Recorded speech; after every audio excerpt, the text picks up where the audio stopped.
There's really no point in going abroad if you want to try to recreate your American experience in someone else's country. That's not going to work. And you're going to be disappointed and frustrated. It starts really with an open heart and an open mind. Be very conscious of your own intent. And if your intent is to transplant your American life minus the racism to someone else's country, that's probably not the best strategy.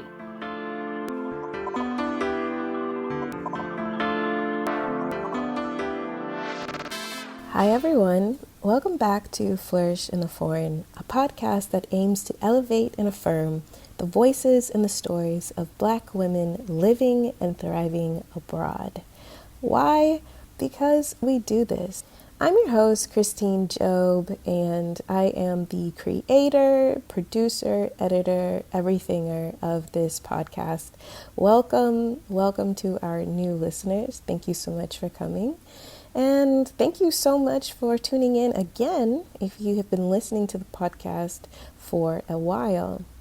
As many of you know, Flourish in the Foreign is crafted by me lovingly every single week, and this process is a labor of love, but labor nonetheless. And because podcasting is not free, it takes time, money, and resources to produce this wonderful show for you. I'm asking you all to please consider supporting the show. You can support the show in two basic ways. One is monetary and the other is non-monetary.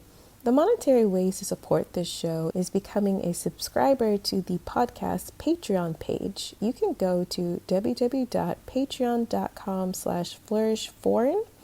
And I'm actually going to be doing something really cool, which is when we get to 10 Patreon subscribers, I will be dropping a second episode that week for all of the listeners. If you haven't become a Patreon subscriber, definitely consider becoming one now.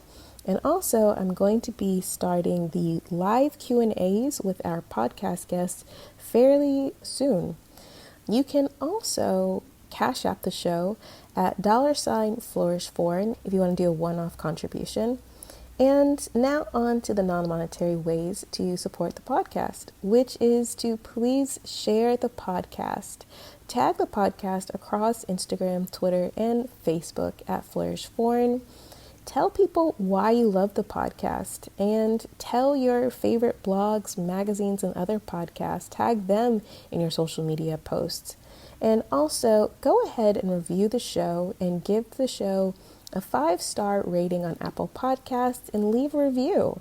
It's really important and it only takes about 30 seconds and it helps the show to get found in organic searches. So if you are really enjoying the show and if you really believe that Black women's voices and stories should be elevated and affirmed and listened to, please go ahead and review the show today. All right, that concludes the support portion of the show. On to our next story. Today's story, we have Barbara, and Barbara is an incredible woman with such an interesting story. I'm going to let her tell you all about it. I'm Barbara Robinson Cole. I'm 51 years old and I live in Madaba, Jordan. I was born and raised in Pittsburgh, Pennsylvania, and I joined the Navy when I was 17. My first duty station outside the continental U.S. was Honolulu, Hawaii. When I was a kid, I had a really interesting childhood in Pittsburgh. It's a pretty blue-collar, working-class town, but my family operated a daycare center in our home. And our primary clientele were international students from the University of Pittsburgh. My childhood friends were the kids in the daycare center that were from all over the world.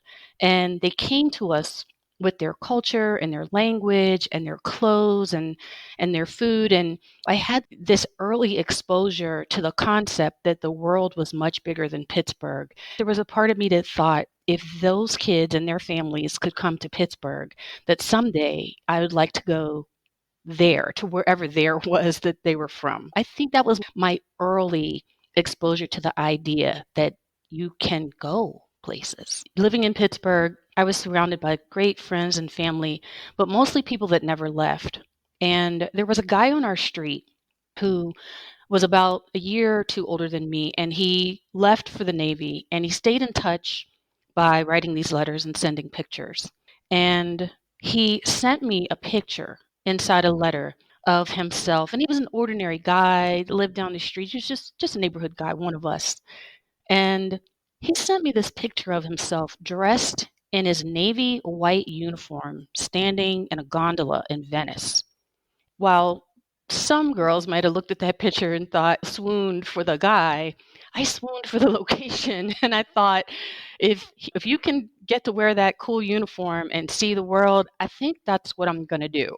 So it led to a conversation with recruiters and ultimately joining the Navy. I was an intelligence analyst for 25 years. I enlisted right out of high school.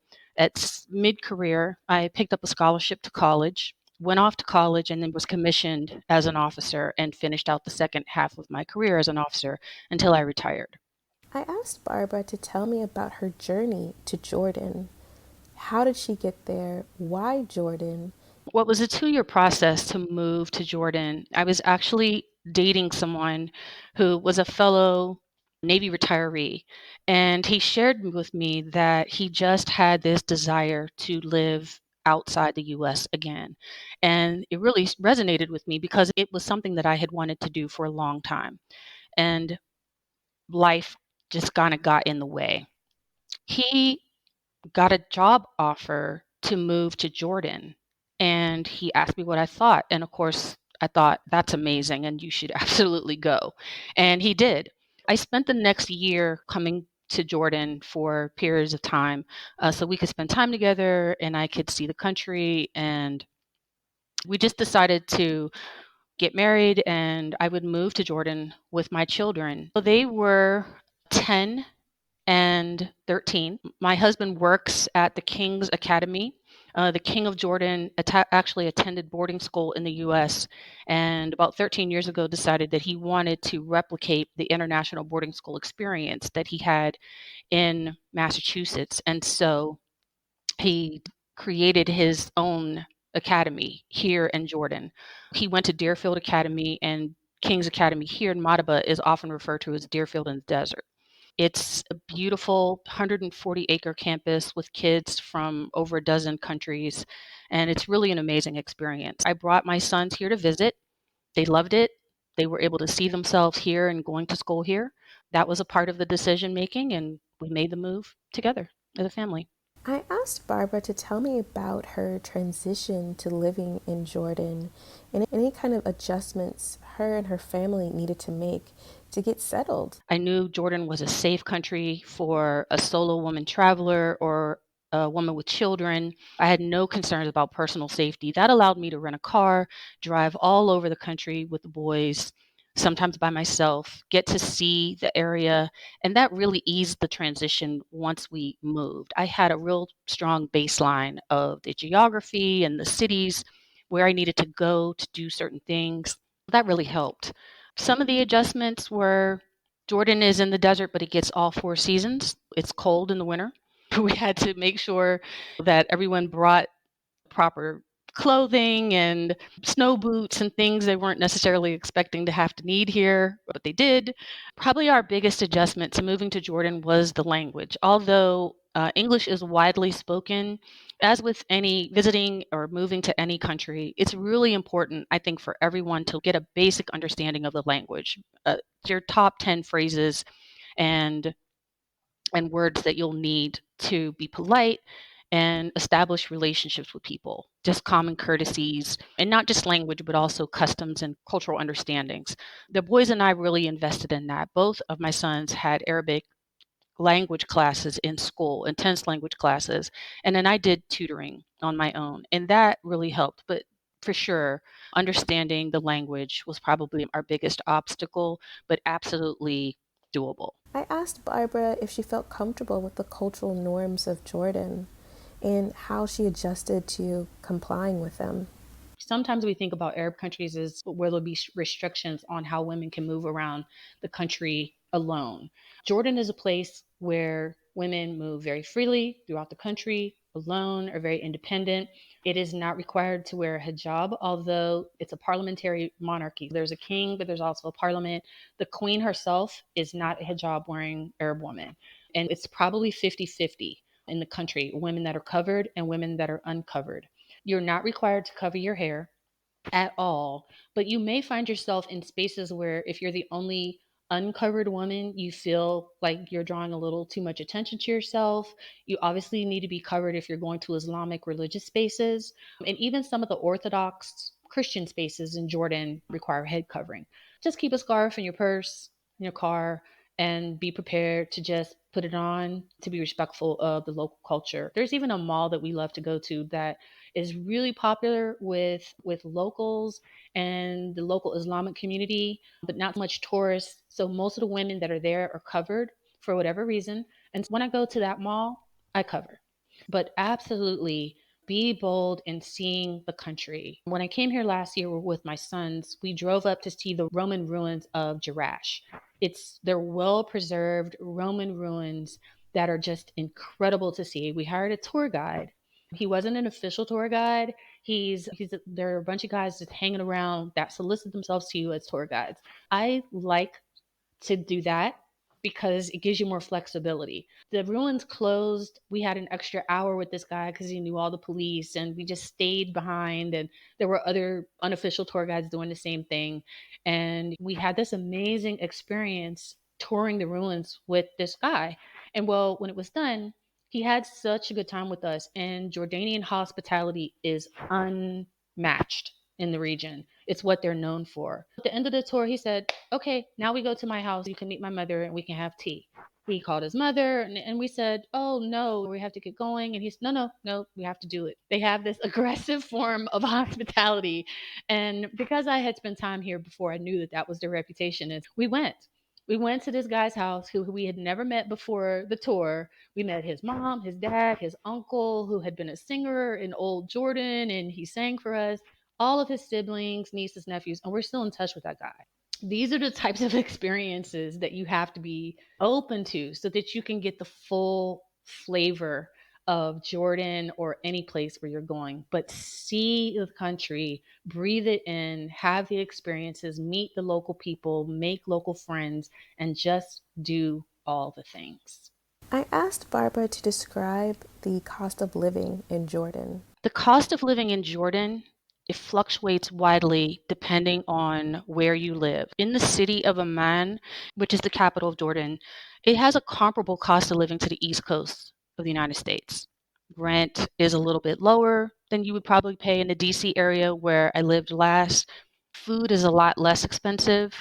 Groceries are a lot less expensive, but clothing and small appliances, things from a store that would you would compare to like a Walmart or a Target or something like that, tend to be more expensive here than they are in the United States. And it's really odd. Some food items are categorized as a high-end import item. Breakfast cereal, for example, things like Frosted Flakes are considered a normal item, not a high-end import item. So you can get a box of Frosted Flakes for $3 or $4, but Fruity Pebbles is a high-end import item and it costs about $8 a box.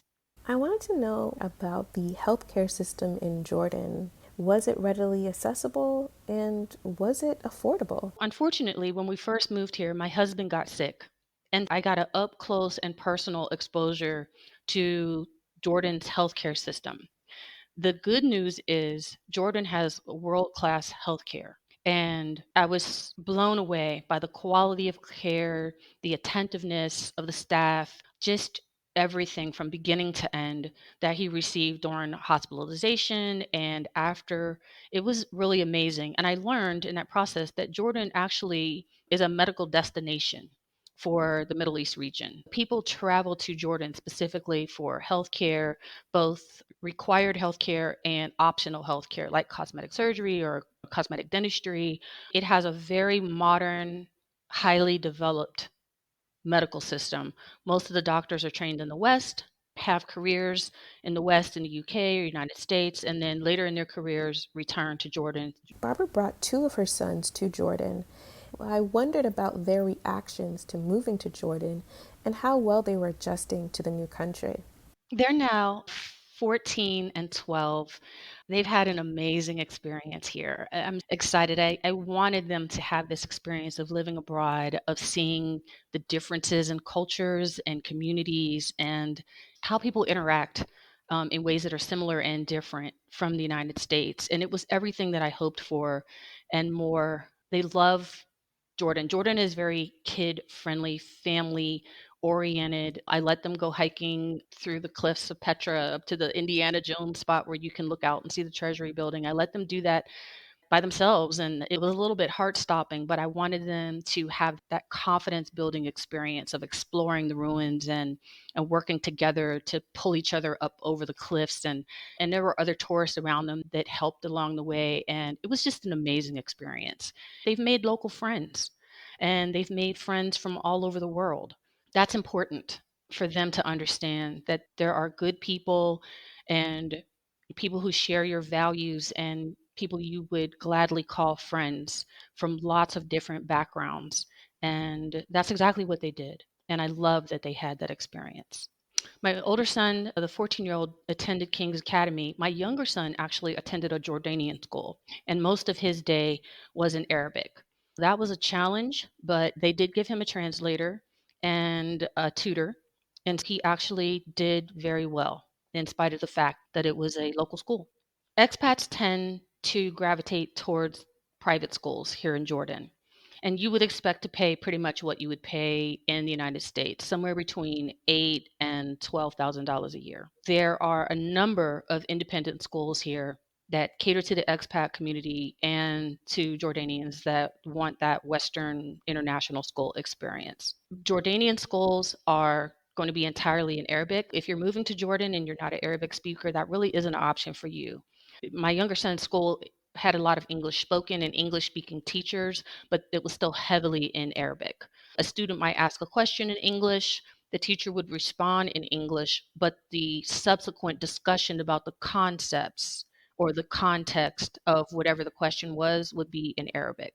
So expats will probably look for independent schools, private schools, or religious schools that meet those needs for their children.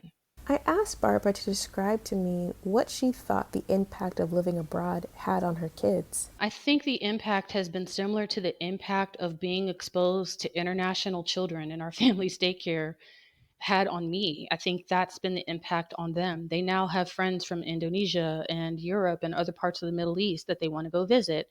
And as they've talked about college, there have been conversations about going to college in Europe, where some of their friends are headed off to college here from the high school.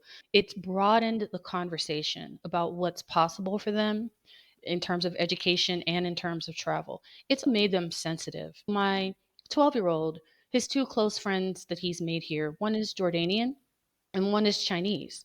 What he's learned is while we're acutely aware of comments that we don't want made about our ethnicity, he's become aware of things that are sensitive to the other cultures, meaning every culture has its sensitivities, everyone has boundaries around what's acceptable and not acceptable. And it's heightened his awareness that our experience is not just about us. It's a collective experience about our humanity and the humanity of others and needing to be sensitive and inclusive and focus more on the things we have in common, what the intersectionality of our commonality is, and how that helps us be friends or colleagues or build and work together in a positive way, and how to check privilege and how to check offense when someone says something that isn't appropriate, or whether they're talking to you or they're talking to a friend of yours from another culture, feeling confident enough to say, that's not going to work.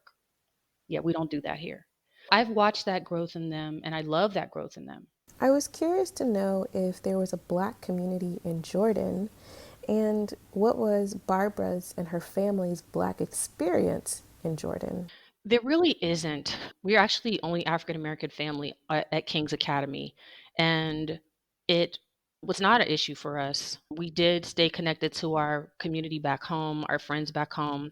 We made local friends, and we have found Jordanian people to be incredibly warm and welcoming to the point where we've been able to have really honest and open conversations about race with them. And that's been really helpful for us. But there is not necessarily a thriving Black community here in Jordan per se. If that's something that's really important for people that are looking for places to expat to, Jordan would be a challenging place to identify that in. I just posted a funny story about being here in Jordan with my sons. We went to a McDonald's and there were some Arab ladies next to us at the table and they were speaking in Arabic and they were trying to figure out where we were from. They couldn't hear everything we were saying, but they were trying to figure out where we might be from in the world. And my son overheard them. And for whatever reason, their conversation turned a little bit ugly and disrespectful in his words. And so he turned to them in Arabic and he said, "Hello, aunties, why are you using these ugly words? It's haram. Like, it's not nice." And they were shocked that he said that in Arabic. And it was kind of a petty moment, but it gave me such joy to be able to surprise people with how you've adapted to their culture and their language and their place. There have been so many of those types of moments. I wanted to know if Jordanian politics affected Barbara and her family while living in the country, and if so, how so? Americans are often thought of as wanting to be treated with American exceptionalism. That's not going to happen in Jordan.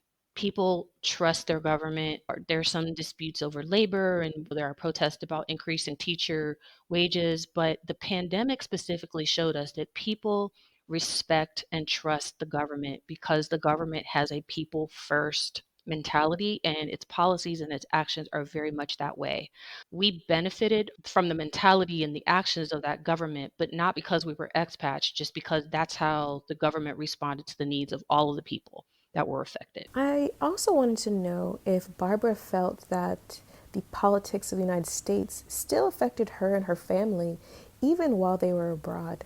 They affect us because we stayed connected to the conversations. With the death of George Floyd and the ensuing protests and riots and elevated discussion about police brutality, it's given us an opportunity to continue the conversation with our sons here at home, but expand that conversation to include our friends here in Jordan. We have family meetings with our family back home on Zoom where we talk about the issues that everyone's concerned about, participating in protests, staying safe, being heard, how we can support local politics back home.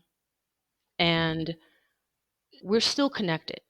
We're still Americans, we're still African Americans, and we'll always be connected to the politics back home. I asked Barbara to tell me about the Jordanian response to COVID-19 and her impressions of the response. Jordan actually, for a really small country in the Middle East, has gotten a lot of positive international attention for its handling of COVID.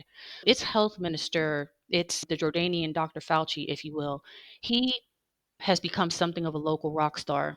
He led the initiatives to lock down the country very, very early, earlier than Europe, earlier than the West. He followed what was happening in China very closely and led the decision making on locking down Jordan very early in the pandemic. Since early March, the campus was on a full lockdown. You could not leave the campus of the school, and no, it was nobody in or out.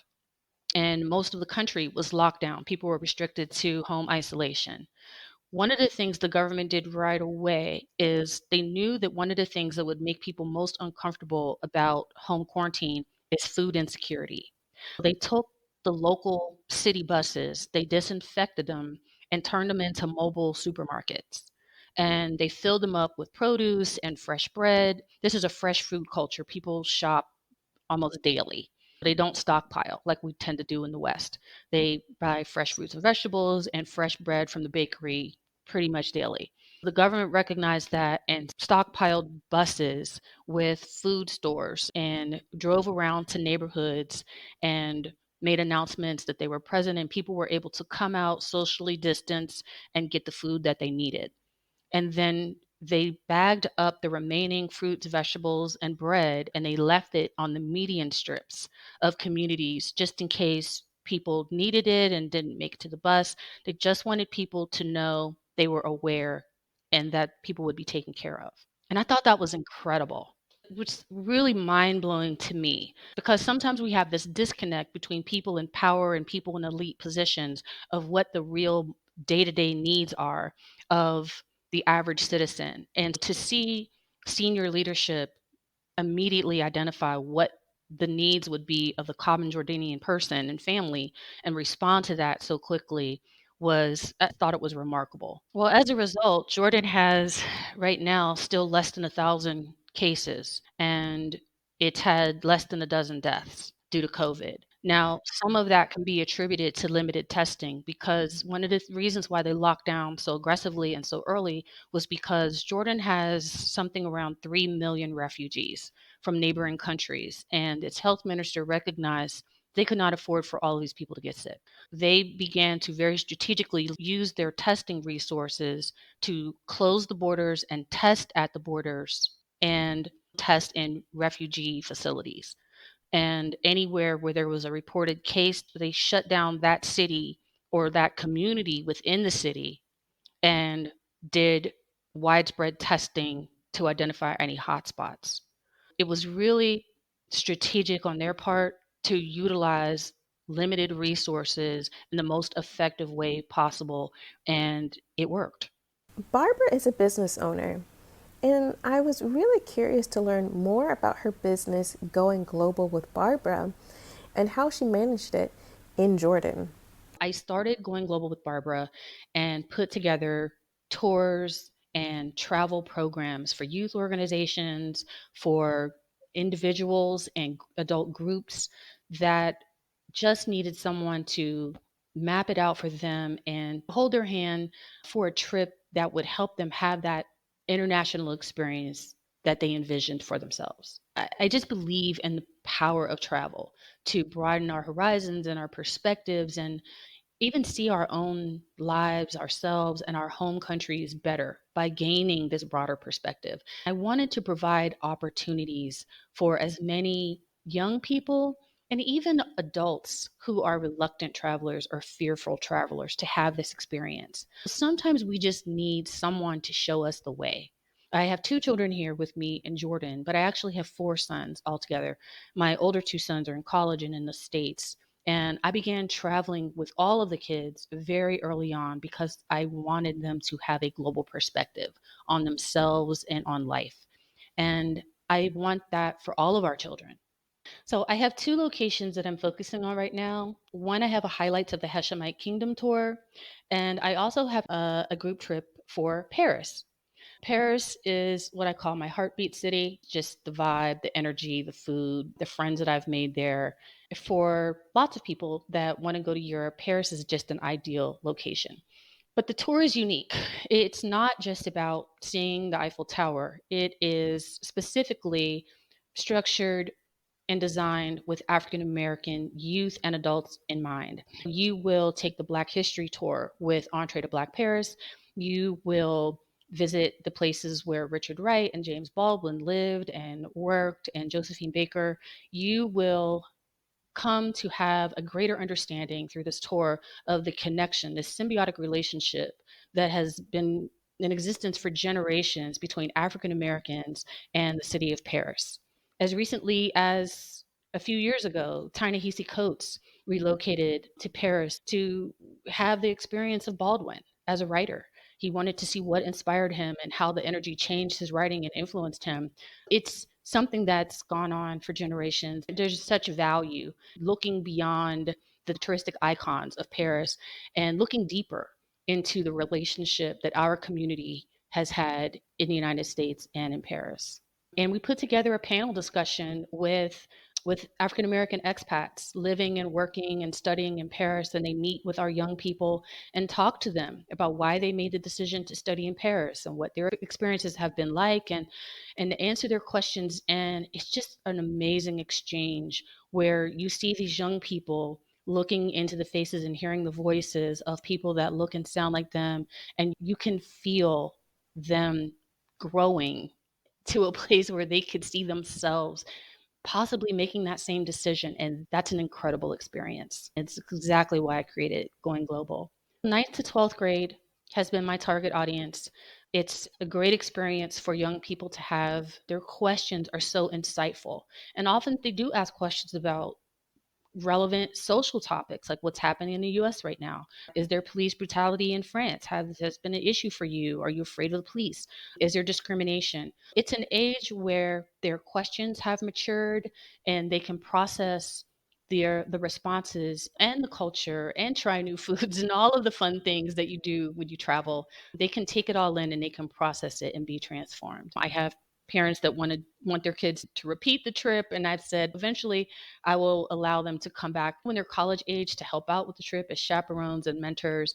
And that's a great way for them to remain involved with the program later on. But right now, I have limited spaces. I'm taking first time travelers only. Barbara is an international talent acquisition specialist, and I want to learn more about how she transitioned into this second career. Like all veterans, when we're coming to the end of our careers, we all have these questions about what we're going to do once we retire, how our skills will translate to the outside, if you will.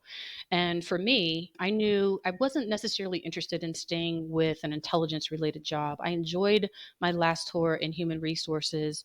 I focused on that in my resume. And turns out that there was a robust, healthy market for recruiting HR professionals with international experience. One of my jobs in the military had been as a mobilization manager with the joint staff, getting troops, ensuring they were ready from a training, medical, family readiness perspective in order to deploy overseas. Well, companies that have large contracts overseas but are based in the US were looking for a recruiter that had the ability to take a project that required high volume, rapid staffing of anywhere from could be 25 to 200 people that had to go through the gates of readiness, background checks, qualifications, education, medical, all of those things, and get people on flights overseas to work a project. And I took my experience from the military, coupled with my experience in HR, and parlayed it directly into a career in international recruiting and talent acquisition. And it went well. I just continued to take on bigger projects, take on more challenging projects. And a lot of the places where I was staffing projects were places that I had been deployed to myself. I was able to speak to candidates about the challenges of being stationed in the Middle East or what they could expect and how to prepare their families for long term separation. That came directly from my military experience. I was able to develop cultural awareness training and family readiness training and things that some of these companies had never had before. And it positioned me to just excel and do really well. And I actually ended up really loving the work.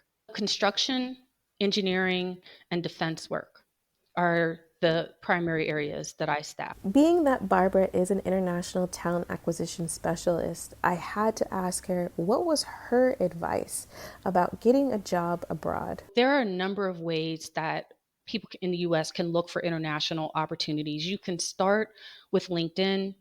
Watch a quick YouTube video on Boolean search strings if you don't already know how to do it, which is to build a search string that will connect things like international, recruiter, or location, and your keywords about your career field.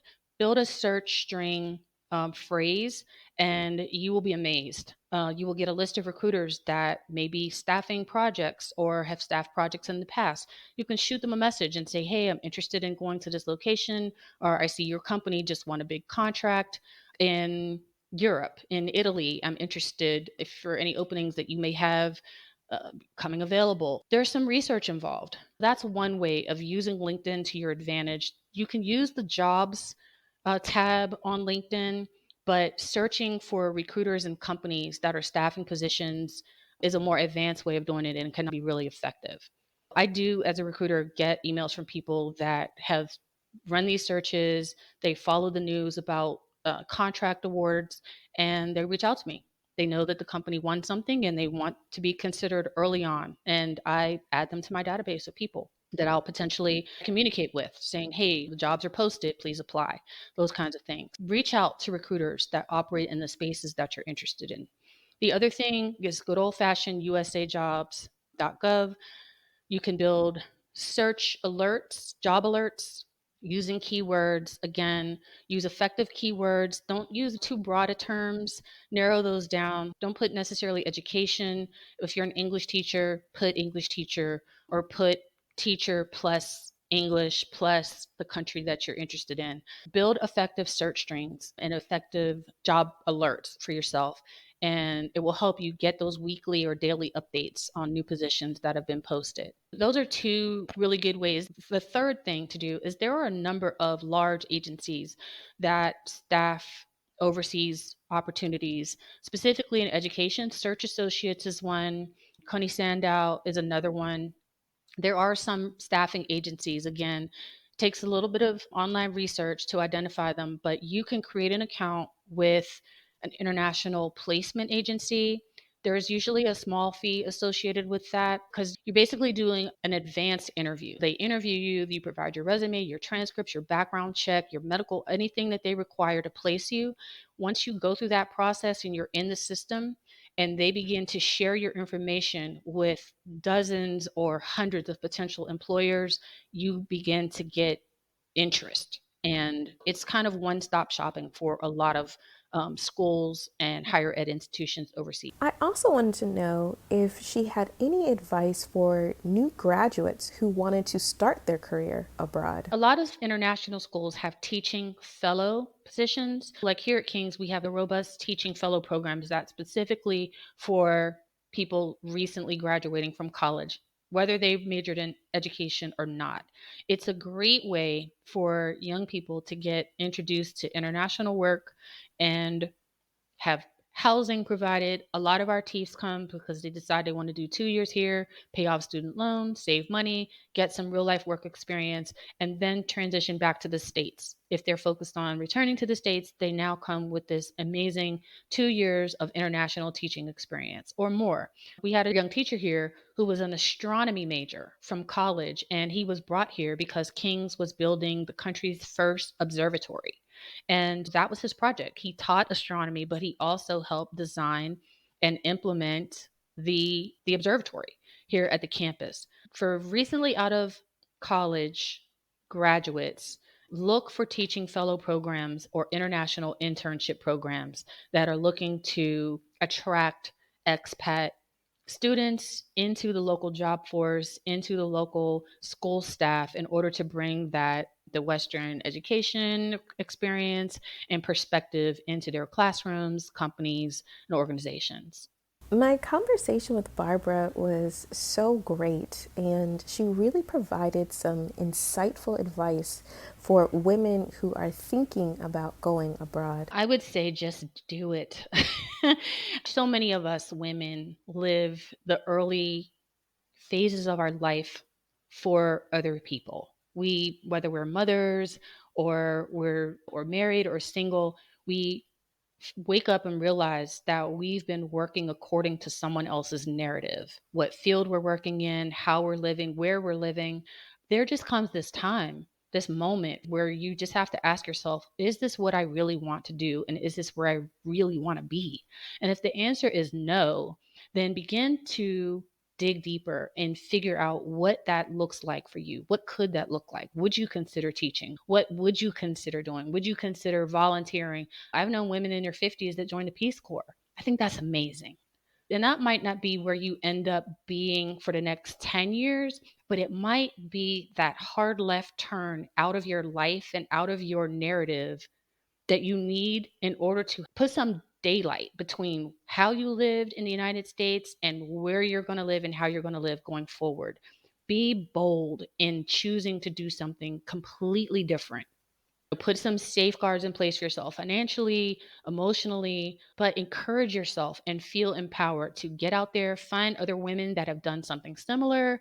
There's whole communities of women out there that have made this move to live their best life abroad. And for many of us, that's exactly where we want to be. We just need that moment of self realization and actualization to just make that happen. I love the saying that you are under no obligation to be the person you were yesterday, and you are under no obligation to be that same person tomorrow.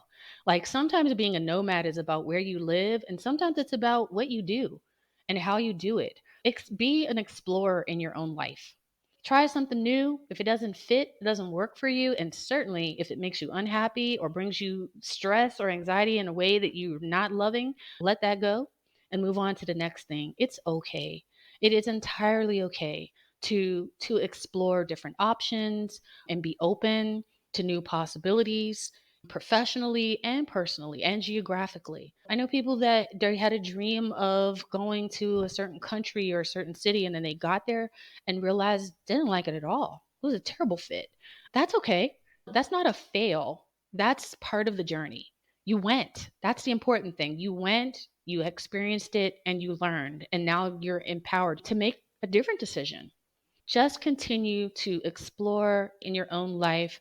Ignore the haters, ignore the naysayers. People speak to you negatively out of their own fears, their own hesitations, their own limitations. That has nothing to do with you. It doesn't make you inconsiderate or selfish. You are the protector of your own energy, your own spirit, your own life. For a long time, I was waiting for someone to come along to say, yes, living overseas is exactly what we should do. And no one came. That didn't happen. I had to make the decision on my own. And it turns out that's actually the best way to make the decision. If it's what you want because it's what you dream of, and you may try it and it has everything you dreamed of and more, and you may stay abroad, or you may try it and feel like what I really want is these short or long term experiences, but I need to go home and be in the familiar and continue to journey in my own original space, and that's okay too. She included some real deal practical tips to get abroad successfully and obviously lay a foundation to stay abroad. I would encourage everyone to do their homework, get their coins together, and plan for a short term or moderate term visit. 3 months is a really nice amount of time if you spend the time wisely. You can get a tourist visa, get a long 3 month rental of an apartment, and if you stay in a major city, you won't need a car. If you want to stay somewhere more rural, you can do a long term car rental. Find out if they have Uber, like get your transportation plan together, and then just go and immerse yourself in that place. Know what the customs are, know what to expect, reach out through these wonderful expat communities we have now for people of color on Facebook, for Black people specifically on Facebook, that people that are planning to move abroad have been abroad recently or long term. We're all out here and we're now more visible than ever. And so build your network and reach out and prepare yourself and be prepared to be open and let go of your idea of what's normal or what you have to have. We all have those friends. You travel overseas with people and they spend the entire time complaining about the food is too foreign or they only want to eat what they're accustomed to or whatever. You can get Western style food in Jordan, but wherever you're going, there's really no point in going abroad if you want to try to recreate your American experience in someone else's country. That's not going to work, and you're going to be disappointed and frustrated. It starts really with an open heart and an open mind, that we do come sometimes with some biases about what quality of life means, what standards of living are, what comforts are required for you to feel at home. We got to let some stuff go in order to be all in on new destinations. And otherwise, it's kind of a waste of time. Be very conscious of your own intent. And if your intent is to transplant your American life minus the racism to someone else's country, that's probably not the best strategy. Do your homework about what's wonderful, what makes Jordan or wherever you want to go wonderful, and be all in on embracing that. I mean, when people say they want you to come to their house, they mean that. They want you to come to their house, and they don't mean for an hour, they mean for like 4 hours, to have like a multi-course meal and coffee and tea and then dessert, and then to meet some relatives, and like it's a whole thing. So if that bothers you, you're going to spend a lot of time here saying no. And then what we find is some people that for Jordan, that's not a good fit. They say no to the invitations. And then they're saying, hey, I feel so isolated here. Do you have any suggestions for making more friends? Well, say yes, accept some of these invitations. It won't hurt you to be inconvenienced or made uncomfortable in a different type of social setting. People will invite you to their home that don't speak English. They'll have a child or a cousin or a neighbor that speaks some English or a lot of English. come and act as the translator. You could end up spending all afternoon with people that you don't even speak the language with. We've done that. And it's not the same as getting together with your friends and family back home, but don't look at it through that filter. Look at it and appreciate it for what it is. And ask someone, hey, I got an invitation to someone's house. Is it typical to take something? Should I take a baked good or a covered dish or some fruit? Would I offend them or would they appreciate that? Like, get feedback from people that you meet, that you're connected to, that helped you with the transition, and you can be a gracious guest. Everybody we meet doesn't become a lifelong friend, but we don't make the lifelong friends unless we put ourselves out there a little bit to be open to these new experiences and these new people in new ways. I wanted to know where Barbara saw her and her family in the future. Was it Jordan or somewhere else? We're going to do a rotation back in the United States, but keep one foot outside the US. Our time is wrapping up here at the school here in Jordan, and my husband actually got a job in LA, but my desire is to remain outside the US. My work with my business is primarily outside the US. I'm looking at buying a house in Portugal. I'm working with a real estate agent that works with expats that are not in Portugal at the time of purchase. That's going very well. And we're just being very open to where we will ultimately end up. But I think we've committed to a nomad's life right now. We're going to do a rotation in the US and with the long term goal of being outside the US. It's just, it suits us better as a family. I had to know why Barbara and her family had chosen Portugal. Portugal, because it's still an economy that it has not escalated the way other economies have in that region. It's still very affordable. We are both military retirees, and they have a D7 retiree visa that you just need to be able to show income, consistent monthly income in order to meet the requirement, and we meet that requirement. We're looking at countries that have the retiree golden visa, if you will. A lot of countries, it requires large business investments or property investments. Some countries like Portugal and Panama don't require that at all. You just have to show that you have consistent income and you're not going to be a burden to the local government services and economies. And you have to get your own health care, which we have as veterans. We made a list of countries that had those types of ease of transition visa programs for retirees and a high quality of life rating. That's great weather, low crime, high safety ratings, strong buying power based on your budget, what you can get in terms of housing, cost of quality of life. You like to eat out a lot. What does that cost? Entertainment, access to major airports or major train stations that you can travel throughout the region. Portugal has all of that. It has a strong Black community, and we've networked with other Black families that have made this move, that have lived other places in Europe and experienced a lot of racism and discrimination and bias, and they have not been made to feel that at all in Portugal. It's not a utopia. It doesn't mean there isn't something there. It means that in their extensive experience, Portugal has been the most warm and the most welcoming. And because we've heard that from multiple people, it's drawing us in that direction. I asked Barbara what was her personal definition of wellness and how had traveling and living abroad influenced that definition of wellness for her. You know, it's interesting for so many expats, and I'm included in this. We talk about how being outside the US brings our stress level down. It's not that there aren't things you have to be concerned about, but there are different things. I have experienced that sense of freedom and lack of fear and just a boldness living outside the United States. And that has directly contributed to my personal sense of wellness. I breathe easier, I move easier in expat spaces. I just do. And I walk more. I walk every day. I'm out walking around the campus. I walk through the city, I walk through the communities. If I need to go to the grocery store, sometimes I'll park the car a ways away and I'll just walk to the market from my car just so I can stop in the little shops and talk to the people and just breathe the city in. And it fuels me and rejuvenates me and just the sights, the sounds, the smell. I love that. It does something that directly enhances my mental and emotional well being. It just does. It's hard to. The other thing that I would say is be intentional.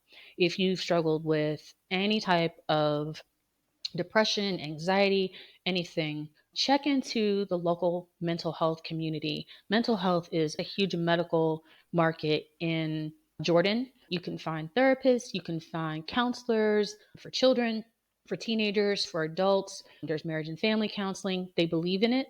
You can find someone to talk to if you need to continue whatever therapy regimen you had in the States, or you want to start something new to support your transition. Absolutely reach out and do that.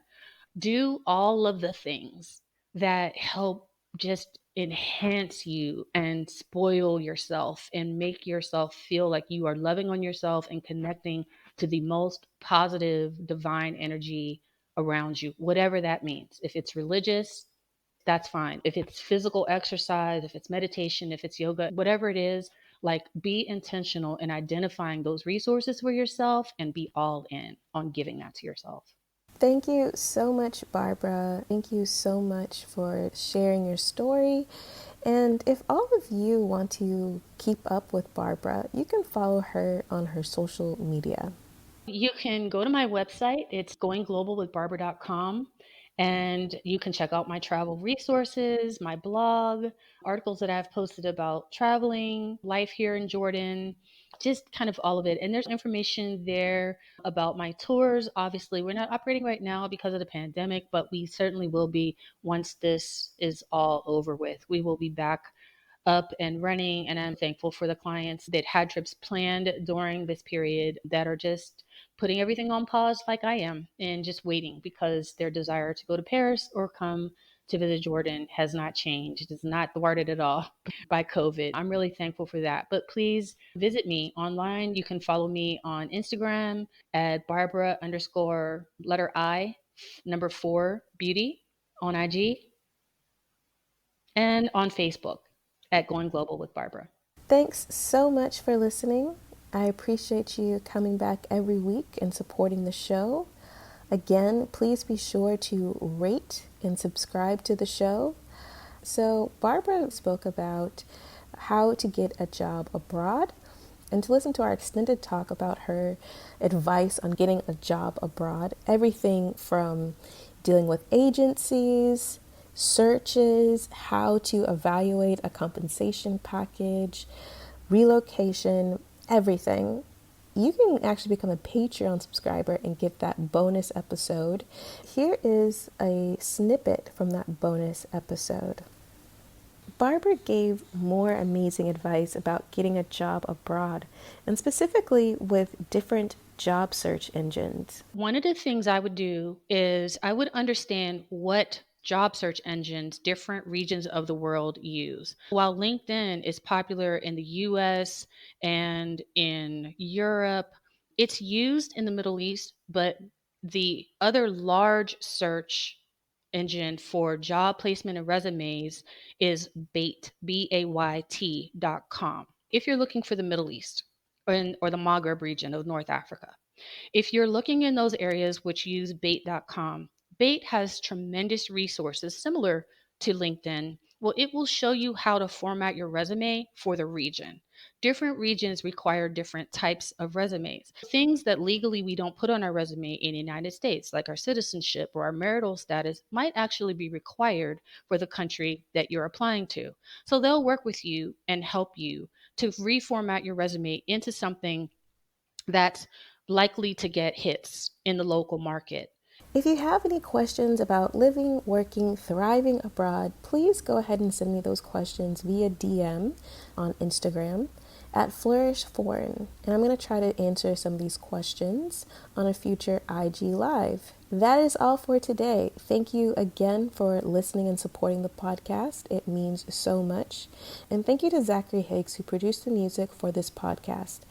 So if you're looking for some original music for your podcast or your next project, please go ahead and check him out. I will put all of his information in the show notes. And until next time, please take care of yourself and see you next week.